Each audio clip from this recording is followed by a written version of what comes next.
So, Paul, I think we're live. I think Okay. those WordPress multi-site hippies, their dream, they're talking about WordPress multi-site, and their dream for the future is static HTML. Damn it! You're in the wrong session, people. Anyway, this is the session on ds106, accused on trial. And Paul, you and I had the pleasure to kind of sit in and work together on that session. Although, to be fair, Yeah. it was all you. And we either have a special guest judge, the great Martha Burtis, who was really good at putting everyone in their place really, really well. So, anyway, I just wanted to get a sense from you. You had kind of dreamed up the session. You came to me with the idea of I want to do a session at Reclaim Open, and I would love to focus it around something with DS106. So I guess maybe we'll start with you talking a little bit about your thinking around the session, what you wanted out of it, and why you wanted to do it. Um, well, yeah, I thought it's time to do something on DS106, but what do we do? Um, and one of the things that I've been thinking about is, that theme of the web that was, the web is the web that will be. Um, DS106 was set up quite a while ago. Things were a little different online. You know, there's a lot of social media wired into the course, and it's not as nice a place as it used to be.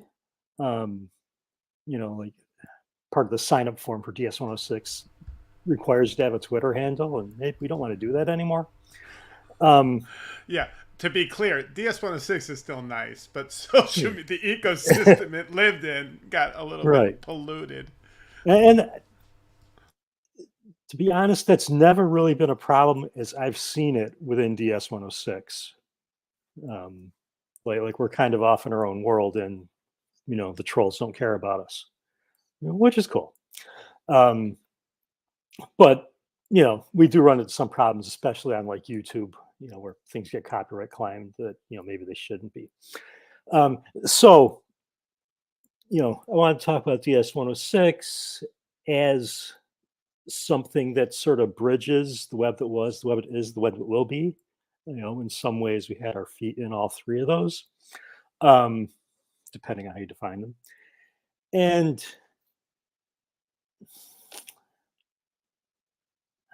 I'm not sure how it came to me, but I had the idea to run it as like a trial. You know, um,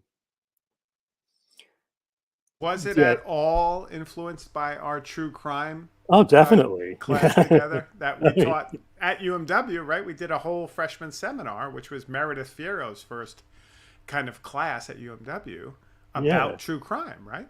Yeah. Yeah. Yeah.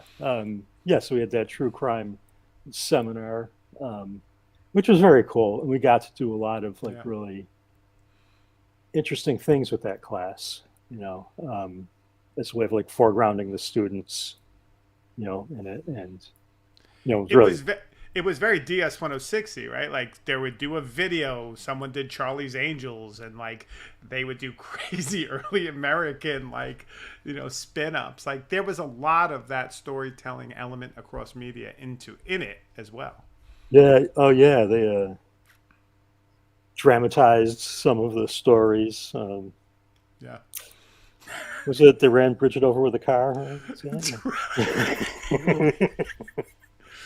Oh man, Yeah. God. Um, Sarah was that one woman from Canada who was out of her mind. She was hysterical. Yeah. yeah, it was a really fun class. And yeah, I said that ties into the idea of the trial, especially that, let's hang them. Um, but it also like I saw that as a way to involve the audience as well. We could bring them in as a jury, and so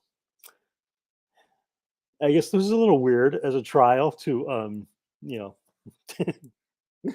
not convict but ask the jury to like save people. But that was kind of the point. Like let's get participants ideas of what we can do what else we could do with DS106. How could we modernize it maybe? So, and from that point, we like framed, the prosecution as, like you've neglected this, and I forget all the accusations I threw in there. But Yeah, like coattail riding. oh, Like definitely. it was very funny. Like you had coattail riding, you had breaking copyright, you had all these like list of offenses. And so, in leading up to the session, you wrote up all the offenses, you wrote the script for me, you wrote the script for you, you got, like you had done everything. I just showed up. But one of the greatest things of the session was earlier that day, we had what is an art fair, and it's something we've been doing at several of our conferences, and it's great. People bring their projects, and we did a little like flash pop-up. And actually, I have found some video on the Reclaim EdTech Discord. So if you don't mind, I am going to add that to the stream right now, and we're going to look at a little video of Paul and I doing a flash pop-up promoting the session that would happen later that day, wherein we are essentially what Grant Potter, who I stole the video from, calls the Passion of St. Paul. So let's take a look at this right here. Here it is, and let's see if we get video.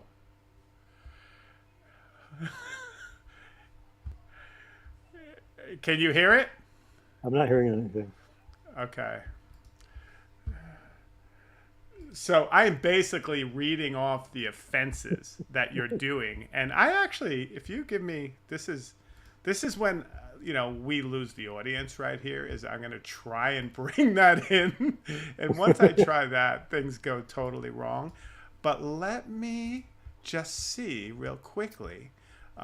So anyway, I am reading off the offenses that you're talking about here, and I think if we try this, I might be able to bring this in right here. Let me just see if let's see how good my audio game is. So I am going to try with my speaker to bring in loopback. Let's see if this works. I'm going to try it again. Ready? Go. And usurpation of ds106 cores, unauthorized coattail riding, slothfulness in the presence of the evolving web, remixing without a license, engaging in online pirate radio broadcasts, promoting blogging and other vulgar forms of authorship, enabling cultural commentary through media manipulation, and behavior unbecoming of a well-ordered web. Public participation is welcome at 11:25 in room 329. Find this man guilty! So that was super fun. So we just popped up.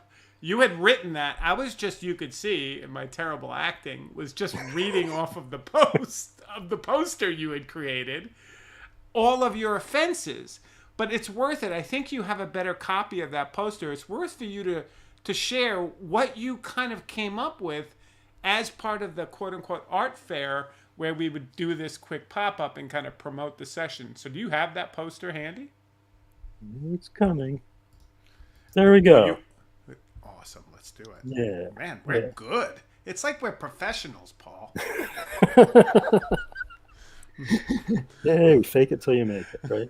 Yeah. So I did two different versions of the poster. So we have this one, and we have the side by side, which is side by I think side. what we didn't. We used the other one. We might have hung them both up, I think. Yeah, I think you're right. Yeah. Yeah. Yeah, the Dr. Oblivion Jim Groom and the karaoke Jim Groom. Yeah, I love the Dr. Oblivion Jim Groom. Yeah. And the list of the crimes put under there, inviting people. I really went for that, obviously, the antique look. I was looking for early American trial write-ups, announcements, flyers, or whatever, and that's, I think, where that banner at the top and the bottom comes from, and I just sort of stuck DS106 over it, and it fit pretty nicely. those public announcements of the crimes, right? And Yeah. that public shaming, which I obviously fit right into on that video. Like I had no problem jumping into a character. Yeah. Yeah. I mean, it was brilliant. It's a brilliant like visual display, and I like it because it also highlights, you know, what was and is so special about DS106 is that creative impulse to have an idea, to have even like a very low budget DIY idea for a presentation. You make this great poster, and then after we do this, we do get some people who attend our session, surprisingly. And where you, myself, and Martha Burtis are up there, all who had an integral part in running DS106 over the years. Yeah. And it was just fun to talk about essentially accusing you. So you heard, people who are listening now heard the accusations against Paul. And so, Paul, what was your defense? Did you have a defense? Speak! I want to say my defense was kind of weak, actually. I really felt like I was a little less prepared than I should have been for that, and I think both you and Martha really like saved that presentation, because Martha just pretty the much improvised the whole presentation thing. you dreamed up, wrote, did the poster for, and bringing us in. Oh, that one that we saved you on? Yeah, like I had thought about bringing like images of DS106, that would tie to some of those things. But in hindsight, and also because I was underprepared, really focusing on the performance was, I think, more important, and focusing on the people in the audience, getting their ideas. So basically, my defenses were, well, one of the accusations was usurping the course, which, it's not exactly the way it happened, but I like to frame it that way anyway. You brought me in, and then everyone left, and I'm the guy running the course, taking it over. But Damn you. my defense there, it was like, I didn't usurp it as much as nurture it after it was, abandoned by people who chose to be thought leaders. Exactly. You got a double dig in on me.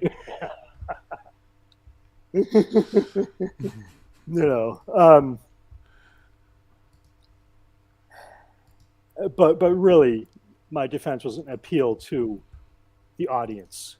I'm trying, but all you people are smarter than I am, so you can save me, come up with ideas to help modernize, DS106. And I think Michael Branson Smith, called that out as, a way to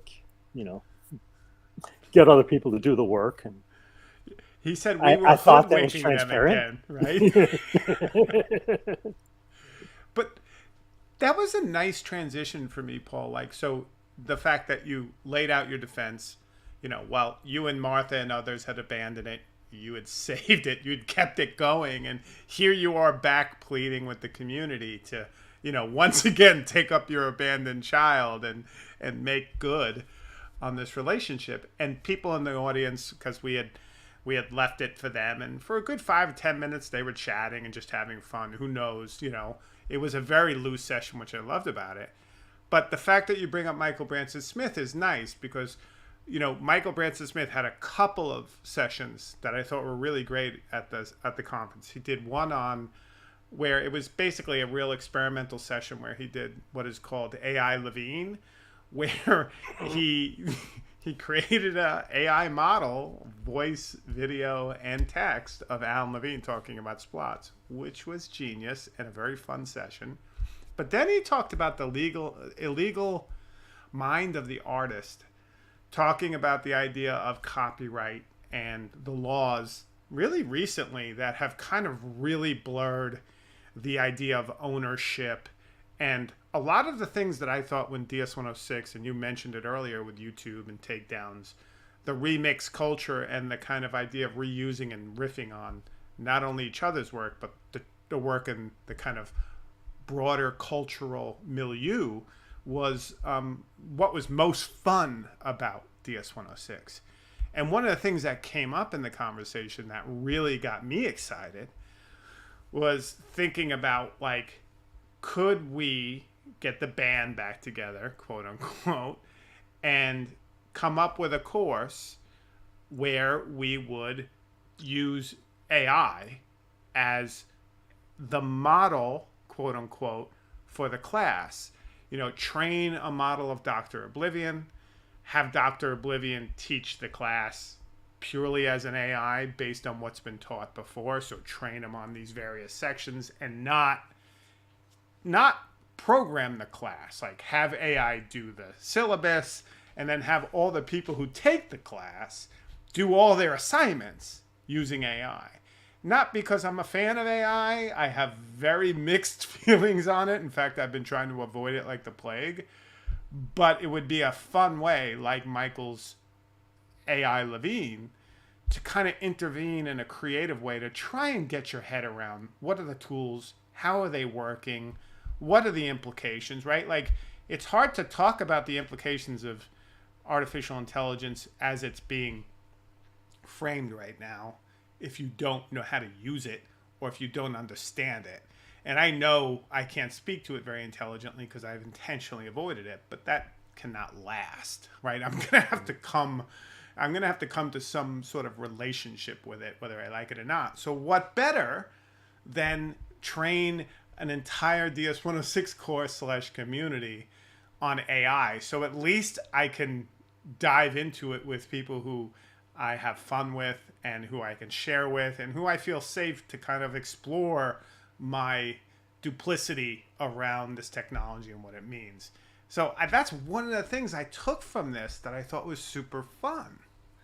Yeah, I mean, we had several conversations during the course of the conference about AI and DS106. Ben Harwood, I think, was talking about doing it where he is. And I really like the idea because it raises a lot of the questions about, you know, what is art, what is creative, Yeah. you know, and lets you play with that technology. And what can we do with this, and how can we make it creative, you know? And you had I'm sorry to interrupt, but you had a brilliant recent post on your blog about this, talking about it's about the dance, right? And this idea of, you took a quote, I believe, was from an old school, it was originally from T.S. Eliot, but it was reused in a sci-fi novel by the guy who wrote Neuromancer. Am I right? William Gibson. Yeah, it was in Count Zero. Like, yeah, I mean, I read that back in the 80s, and I remembered there was a thing in there about an AI that was producing art. It was like one of the plots of the story. But that line came up in there, you know, it's just the dance. Yeah. You know. But yeah, I didn't know at the time when I read it that was T.S. Eliot, you know, but Googling stuff after the fact, I saw this is where it came from, and it's sort of an illusion in there.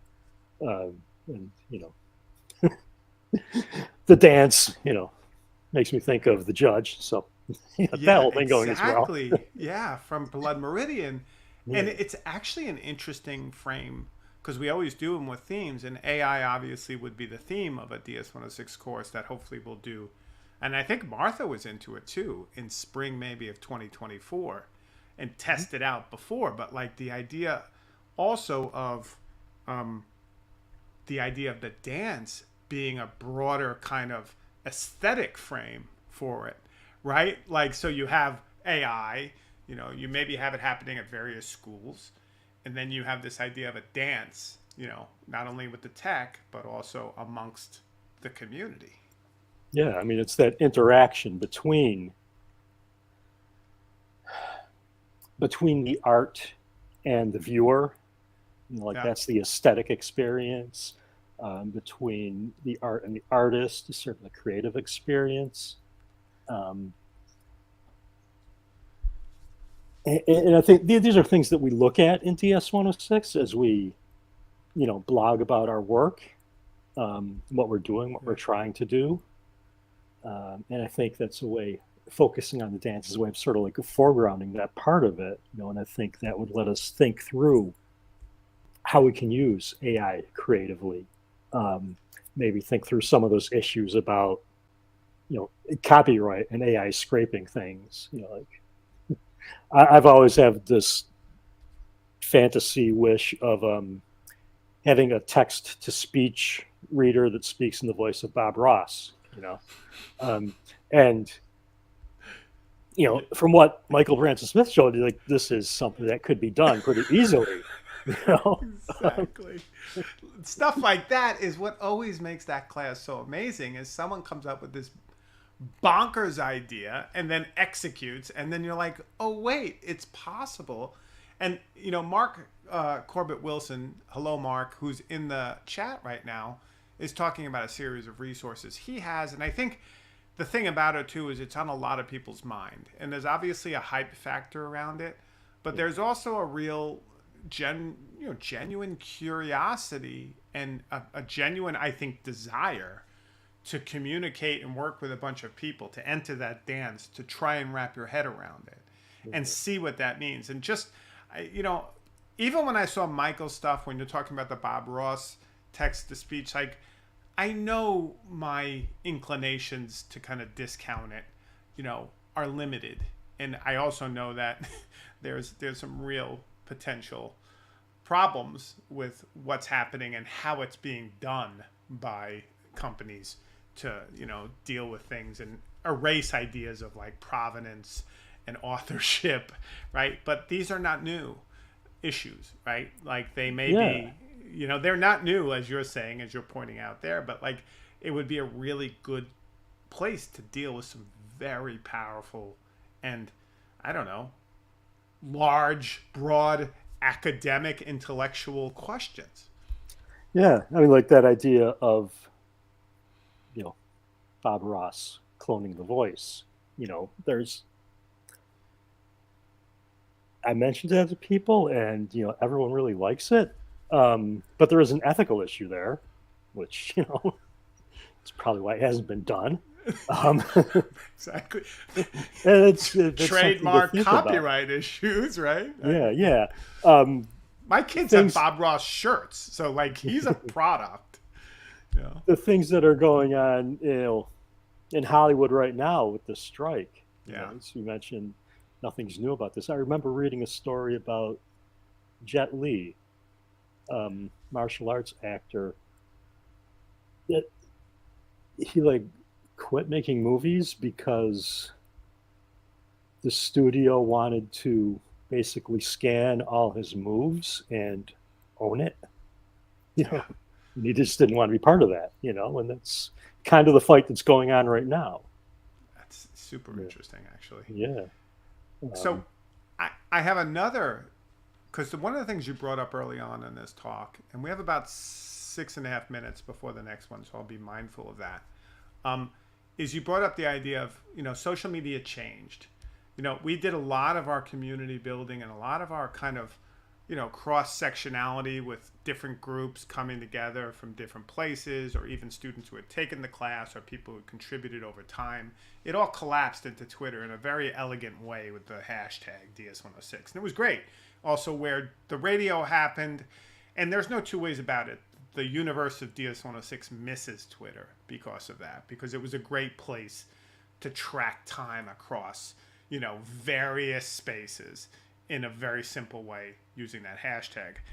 But, at Reclaim Hosting, we've been doing a lot with open publishing stuff, right? Like WordPress has always been the engine that drove the blogs and that. We now have PeerTube, and Taylor Jaden, who's been on a crazy roll, just got the ds106.tv site up and running cleanly again. It had been kind of, in between. I had left it in a half working state, and now we have basically a YouTube clone that will never get copyright claims. It's kind of like a beautiful, it's kind of niche. And we have the Mastodon for DS106 already, which could be a nice substitute potentially for Twitter. Like, I think a lot of the open source pieces to do this in a way that's a little bit more protected and community specific are in place now. And so part of me excited about doing another DS106 is also rolling out the new tools and creating kind of an upgraded version of it. I have some dreams of moving the site and then integrating all the pieces with Taylor before maybe this spring session. So we really roll out a new and improved DS106 kind of presence.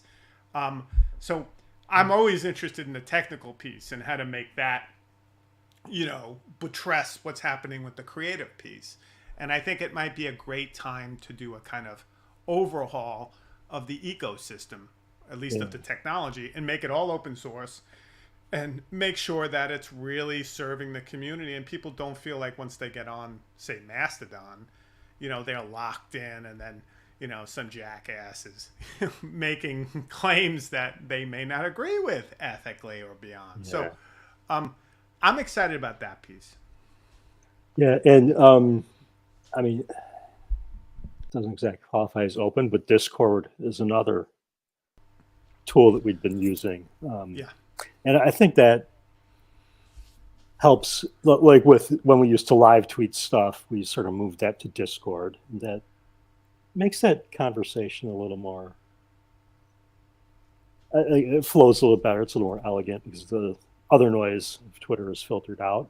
But you can also invite people in. So like the last couple of times that I live tweeted radio shows, Joe Murphy joined us just to hear what's going on.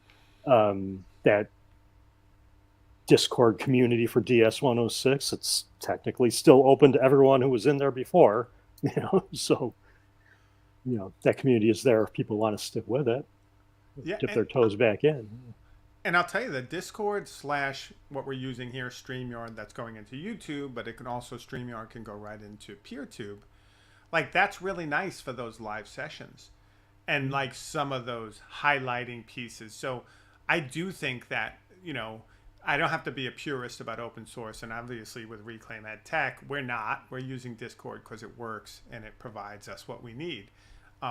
So yeah, I really like the idea of exploring, alongside exploring AI, exploring a kind of infrastructure that will support the class going forward, given one of the key elements of it, Twitter, is not really viable in the same way it was in 2011, 2012. Right.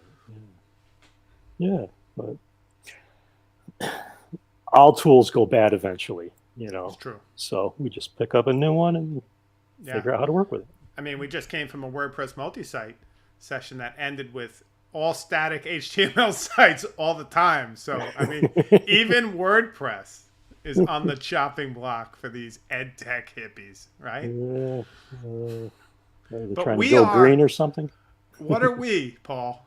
We are for life. DS106 always gets a spot at a Reclaim conference, right? It's kind of like, course nepotism or something like that. Oh, it's the DS106 people again. They're going to get a spot, of course. Yeah.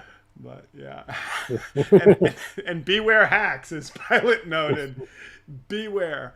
But I do think Federation makes a lot of sense for a new iteration of DS106, not to mention focusing around artificial intelligence and what that looks like. So that's actually, I'm using this follow-up in the July Reclaim Open virtual event to say I'm definitely still committed. I'll reach out to Martha. I'll start touching base with the folks back at Reclaim, like Pilot and Taylor and others, and try and come up with a plan. And then I want to see if I can maybe get a course, like whether at UMW, you should reach out to your contacts there. Maybe Georgetown. I was trying to kind of, sow those seeds, like somewhere where we could also teach it at a university. Because I always like that. I just love to teach, but I always like. So anyone out there who has ideas of universities that might want to do some version of this, don't be shy. because we might, I mean, Michael Branson Smith's at York College. He might spin up a version. So I would love it to bring in students and kind of have some space. But with that, I think we're past our time. Paul, thank you for joining me on this session where we kind of reflected on the always evergreen greatness of the mighty, mighty DS106 for life. Yes. DS106 is always dancing and it will never die. Yeah! Thanks, everybody. All right.